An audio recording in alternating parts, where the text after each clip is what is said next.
Welcome po dito sa ating channel ang Biyahe y Komida. August 20, 2026. Bella Padilla tinanong sa isyu sa kanila ni Kim Chu at Angelica Panganiban.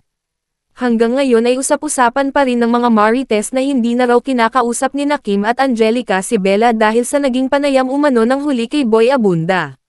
Pansin din ng mga netizens na hindi na active sa social media ang grupo ng tatlong aktres na, ang Becky, Angelica, Bella at Kim, kaya feeling nila talagang tuluyan nang nasira ang kanilang friendship.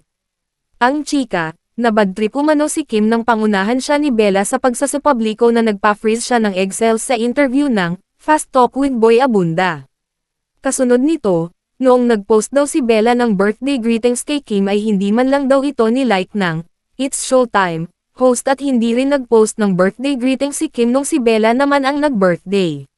Napansin din ng mga netizens na madalas pa ring magpalitan ng mensahe sa social media sina Kim at Angelica kaya ang feeling nila tinabla na talaga nila si Bella.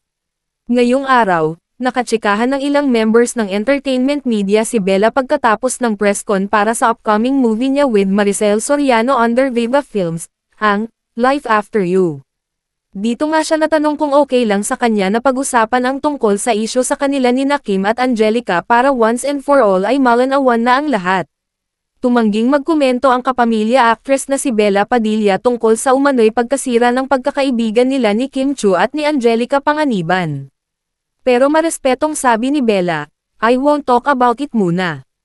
Thank you. Samantala, makakasama rin nina Bella at Maricel sa Life After You, ang baguhang child actress na si Danny Z, at sina Gardo Verzosa, Jeric Raval, Marlo Mortal, Krisha Viaje, MJ Cayabyab, Peach Caparas, Andrea Babiera, and Riza Senon.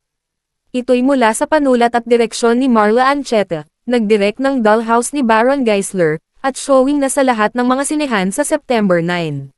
Nabalita si Kimi, Yes. the egg freezing thing. Yeah. Is that something that you would do? Actually, she asked me a few years ago if we would do it together because we're the same age. But I can't do that for medical reasons. So I'm very happy for Kim that she took this step in her life. You know, if this is what she really wants to do. Ako naman kasi my thinking is more, if it's meant for me, it will happen one day. But if it's not, then, you know, I feel like there are other options. At yan ang ating latest showbiz chika update for today. Please like and share ang video at huwag kalimutan mag-subscribe. I-click ang notification bell for more showbiz chika updates at suportahan po ang ating Facebook page. Maraming salamat sa lahat ng nag-subscribe indeed. Magandang buhay sa lahat. Adios.